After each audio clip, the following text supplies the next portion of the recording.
Good morning, everyone. This is December 24th, and for those who celebrate Christmas, this is Christmas Eve day.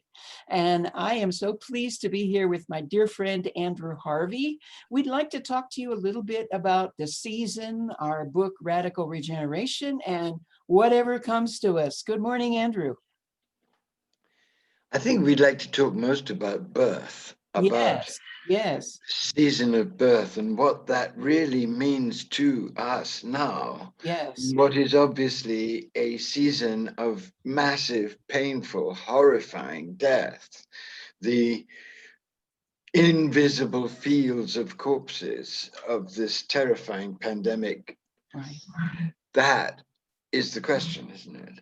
It absolutely is. Yeah. It's a question that is far more than intellectual or even emotional. It is now cellular, it's visceral, because we're all suffering.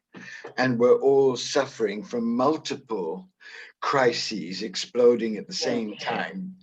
The crisis of the shredding and the rape of American democracy by Trump, the crisis of climate change, the crisis of the million species poised on the edge of extinction, the crisis of potential economic collapse, and the horrific economic inequality between rich and abject poor, and the spiritual crisis. So that's the field of death. Mm-hmm. But the most thrilling thing that you and I, have discovered for ourselves in the depths of ourselves is that we know that this kind of death is the sign that a tremendous new possibility is being born. This blazing of suffering is the furnace in which a new kind of being and doing everything can be matured, despite all the facts. That's what's so thrilling, isn't it? Absolutely. You know, the subtitle of our book, Radical Regeneration, is Birthing the New Human in the Age of Extinction. And we intentionally made the subtitle very paradoxical, because how can we have birth in the age of extinction? There is birth happening. And, you know, a lot of people say to me, well, that's just happy talk. You know, the idea that something new is being born, that's just happy talk. But that is a universal theme in human consciousness and has been since the beginning of time, that death, rebirth, death continue to follow each other in a cycle. And so somewhere, somehow, not in our lifetime perhaps, there will be this rebirth of consciousness, and it's already happening. I think it's going to be far more even than a rebirth of consciousness, although that will be the essential thing. I think if it happens, and I'm certainly going to spend my life dedicated to living it and disseminating it, if it happens on a large scale, it'll be a transfiguration of everything we are and everything we do. We'll be able to create on a wholly new level. We'll be able to make astounding scientific breakthroughs once we're in a much more unified consciousness exploring science. We'll be able to use technology to establish amazing new possibilities for all people, not just for the mega billionaires who control. All of this is possible and is emerging out of the horror of what we're living, because we're seeing so clearly, hundreds of millions of us, that this could be the end if we go on like this, because these crises are simply not solvable by an old consciousness. So there's this huge, battered, anxious, strange hunger for this new consciousness that's breaking out everywhere. All of this is happening at the same time, isn't it? It absolutely is. And this is what I have dedicated my work, and I know you've dedicated your work to, for so many decades. You know, I began to wake up to the collapse of industrial civilization in 2007, and I was compelled to write my book, my first book on collapse, Sacred Demise, because I knew that, you know, there are all these strategies for surviving physically and logistically this collapse, but Nobody was talking about the emotional and spiritual preparation and the transformation of consciousness through this tragedy. And so, Exactly. you know, folks, I'm here to tell you, you cannot survive or navigate, even navigate what's coming ahead without emotional and spiritual preparation and without working for this rebirth that we have been writing and teaching about for so long. Well, I love what you said at the end, because I would say to them, my darling friends, take this as a birthing process. If you can start looking at the great explosions of shadow and the great sufferings out there and the huge insecurities of every kind, if you can start looking at them and feeling at them as absolutely essential parts of a massive purification of humanity, a massive shattering of the old structures. If you can see that, and if you can see that that potentially is the birth pangs of a wholly new way of being, doing everything, if you can take in the pain and stand it and sustain compassion to everybody, including, most importantly, sometimes yourself, if you can do all of those things, then this terrifying process we are in right now will be the fastest birthing process of your essential divine human self that could ever have been devised, because it wasn't a human conception of this crisis, it's Kali's crisis. And she's organized it precisely to allow this terrible unfolding of tragedy to engulf the human race, to pressure it to choose the divine within. And when it does, as I believe a large part of it can, then amazing mutations are possible, because this is how evolution always proceeds, by these kinds of convulsions. And that is what we're talking about, the evolutionary impulse. And I'd like to take a moment to just talk about the archetype of the incarnation. When we hear that word incarnation, a lot of times we think religion. Oh, that's Christianity, that's reincarnation under Buddhism or whatever. But really, the theme of the Christian story is that the sacred, the divine, came to being, came to human consciousness in this person, Jesus. But the story really is about the universal incarnation of the sacred in us. And so Exactly. our work right now, and the only way we can bring forth this birth or work for it, is to work on allowing that incarnation within ourselves to come forth, the divine within to come forth. You know, a lot of people have already decided, and I see it on Facebook every day, we're screwed, you know, this is the end of the story. How much longer do we have until extinction? And you know, it's like you can work for that. If that's where you want to put your energy, you're welcome to do that. But how about working toward this birth? You know, because that's what is needed. And I promise you, if you're working toward the birth instead of focusing on extinction, you're going to feel better really fast. I love that you say concentrate on the birth, because I don't think you could possibly say anything more important to anybody at this moment. I think as things get very alarming, and they're already very alarming, what's happening in America is tragic and alarming. What's happening all over the world is tragic and alarming.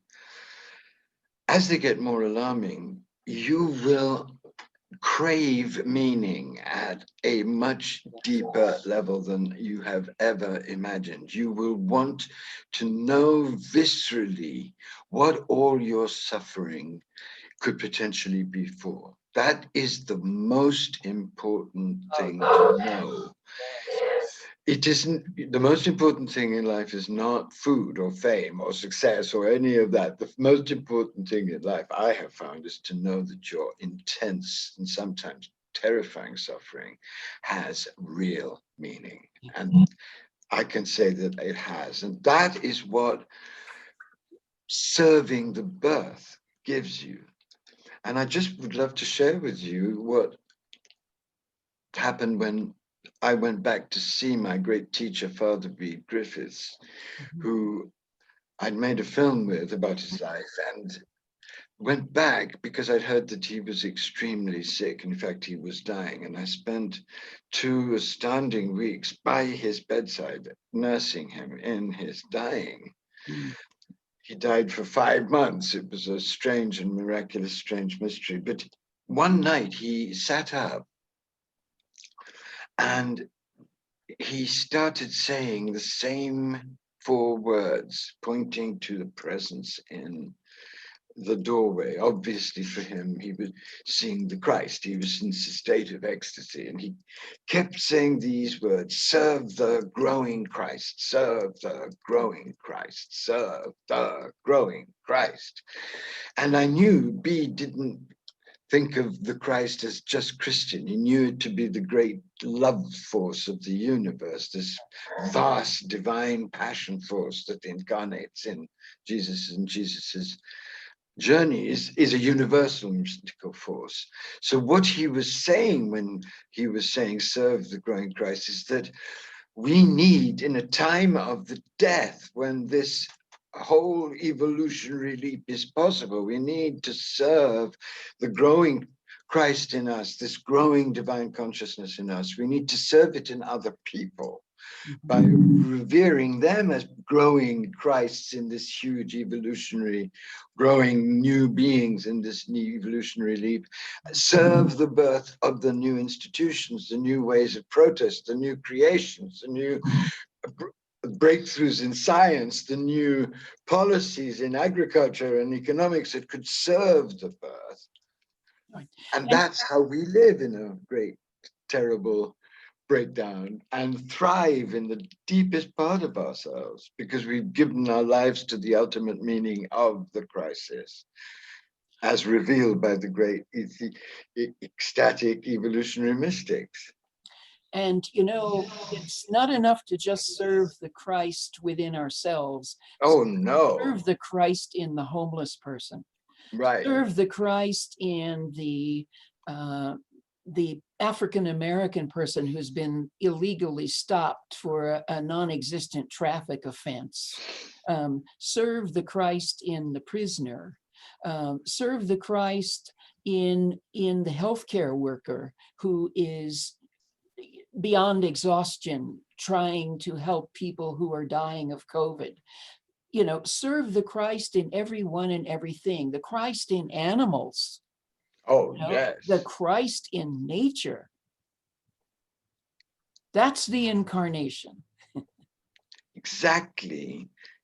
I think if you say incarnation, what you're really meaning is someone who is conscious and overwhelmingly grateful for being conscious, that the divine lives in their mind, in their heart, in their cells of their body, and that they are a hologram of the divine. Yes.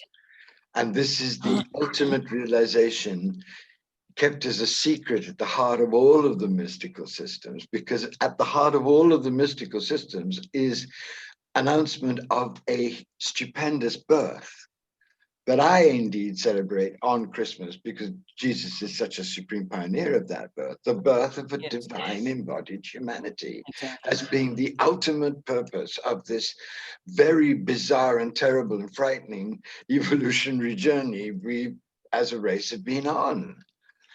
And that is so much at the background of the book we've written, but it's coming back, this vision of a terrible dark night ordeal being the birthing canal for a massive embodied divine human birth. And this is the deep knowledge of the evolutionary systems and of the mystical, the path of the divine embodiment in the mystical system. So we need to cling to that, not blindly, but to try and understand that process through grace as deeply as we can. And that's partly why we wrote the book, to give people the structures for this death rebirth process, so that they can stand the pain of it, stand the stress of it, stand the horror of it, stand the disintegration of all of the kinds of security that people cling to for good human reasons, stand that. That's the role of the elder at this moment, to be warrior midwives at the birth of this new opportunity, protecting it, pointing it out, warning people about the price that it will exact, but telling them that it will be worth it. You know, I'd like to go back to what you said a moment ago about meaning. And I want to just, you know, as I open our book, the very first quote that we have in the book is from Charles Upton. And he says, and I find this so profound, the specific medicine for the shock of despair is the deeper shock of meaning. And, you know, we're already in a state of collapse right now. Our ecosystems are collapsing, the economy is collapsing, the healthcare system is collapsing under the weight of this tragedy. And, you know, this is, you know, collapse is not necessarily, you know, a blockbuster disaster movie with, you know, mountains falling into the sea and skyscrapers tumbling. And, you know, we're in a collapse process right now. And if we can find meaning in it, it will not be easy, but it will be easier. And I think that's one of the reasons that people right now are so numb to the numbers of cases, that they're disregarding the travel regulations and the public health regulations on a day-to-day basis. And if we could look at this tragedy and say, what is the meaning and purpose in this? And my two favorite questions that I'm always asking, who do I want to be? And what did I come here to do? It would be easier to navigate this crisis. Well, that's why I think we should celebrate with great gratitude the gifts that this terrible crisis have already given us, and the amazing teachings in nobility and in selflessness and in sheer bloody guts that so many extraordinary people have risen to give us in this last year. Yes. And I'd love you to, what do you celebrate this crisis as gifting you with? This is part of the way in which horror works to serve the birth, doesn't it? I celebrate, first of all, I celebrate the healthcare workers. My God, I mean, I bow and bow and bow to them. I really do. I celebrate people who are doing incredible work in the world on behalf of the planet, on behalf of nature, on behalf of each other. I want to acknowledge this morning our dear friend Jill Angelo, who has founded Moondog Farm, in which she's doing this wonderful work of rescuing animals. I want to celebrate all of our friends and colleagues who have supported us, not with just this book, but with all of the work that we do, and our friend Miles and our friend Ellen, all who have been part of helping to carry forth the message of meaning and truth at this time. I celebrate too, don't you, the signs that this birth that we're talking about is already here. Yes, It's yes. fragmented, it's fragile, but its green shoots are coming up through the boiling concrete. They really are. You Yeah, can see them in the extraordinary reaction to George Floyd's murder, right, the explosion of protest that right. embraced the white people for the first time in immense numbers. That was a huge breakthrough. You can see it in the selflessness of all of the people who have risen, like these essential healthcare workers, as you say, to this immense challenge. You can see it in the tireless brilliance and relentless energy of the great journalists who've risen. Yes, yes, yes, You can see it in the fact that 70, 80 million people, thank God, voted for Biden to get Trump out. Something exploded. A yes. no exploded to this absolute riot of insanity. And So, thank God for Black Lives Matter, which right. made his victory possible, really. Absolutely. So there are all these signs that this crisis is fermenting in certain people. It's obviously fermenting craziness and narcissism, but in others, it's really crystallizing a deep concern and compassion for other people and a very deep concern for our current structures of government and politics and economics, and a very deep passion to do something about them. So there are these double movements, but never let us forget the extraordinary awakening of passion for transformation on every level that this year has been. Right. And on that note, Andrew, I would like to read a poem by May Sarton, Yes. the Phoenix, the Phoenix Again, it's called, and then we can chat a little bit about this after we listen to it. The Phoenix Again by May Sarton. On the ashes of this nest, love wove with deathly fire, the phoenix takes its rest, forgetting all desire. After the flame, a pause. After the pain, rebirth. Obeying nature's laws, the phoenix goes to earth. You cannot call it old, you cannot call it young. No phoenix can be told this is the end of the song. It struggles now alone against death and self-doubt, but underneath the bone, the wings are pushing out.